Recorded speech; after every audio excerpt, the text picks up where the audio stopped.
పెద్దలకు మరియు అన్ని ఈ కార్యక్రమానికి ఇచ్చేసిన అన్ని కుల సంఘాల పెద్దలకందరికీ కూడా నాకు హృదయపూర్వక నమస్కారాలు తెలియజేస్తూ, నేను బాపూజీ గారి గురించి వారి జీవిత చరిత్ర మీద డాక్యుమెంటరీ పిక్చర్ తీశాను. దానికి సంబంధించి నాకు నేషనల్ ఇంటర్నేషనల్ అవార్డ్స్ ఒక 12 వచ్చాయి. సో అదేవిధంగా మొన్న మే 1 నాడు ఈ డాక్యుమెంటరీ పిక్చర్కి బాబాసాహెబ్ పాల్కే అవార్డు కూడా వచ్చింది.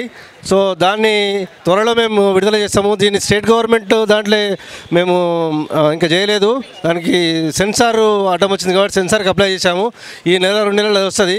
సో ఇప్పుడు పెద్దలు చెప్పినట్టుగా మేము వారి జీవిత చరిత్రలో ప్రతి అంశాన్ని చేర్చి దాదాపు ఒక 6 నెలలు కష్టపడి వారి గురించి వారు ఎక్కడెక్కడ ఉన్నారో వారి ఫ్యామిలీ సభ్యులతోటి వాళ్ళ బిడ్డతోటి మాట్లాడి అందరితో మాట్లాడి వాళ్ళ సన్నిహితులతో మాట్లాడి ప్రతి అంశాన్ని ఆ డాక్యుమెంటరీ పిక్చర్లో చేర్చడం జరిగింది. దాన్ని వివిధ దేశాల నుంచి కూడా దాదాపుగా ఇంటర్నేషనల్ అవార్డ్స్ ఒక 6 వచ్చినాయి, మన నేషనల్ అవార్డ్స్ ఒక 6 వచ్చినాయి. ఈ బాబాసాహెబ్ పాల్కే అవార్డు కూడా వచ్చింది. మేము త్వరలో దానికి గద్దర్ అవార్డు గురించి కూడా మేము స్టేట్ గవర్నమెంట్ అప్లై చేయబోతున్నాము. సో బాపూజీ గారు చేసిన సేవలని దృష్టిలో పెట్టుకొని మన ప్రభుత్వము కాంగ్రెస్ ప్రభుత్వం జాతిపితగా డిక్లేర్ చేయాలని చెప్పి నేను అందరి ముందు సవినయంగా ప్రభుత్వాన్ని కోరుతున్నాను. ధన్యవాదాలు.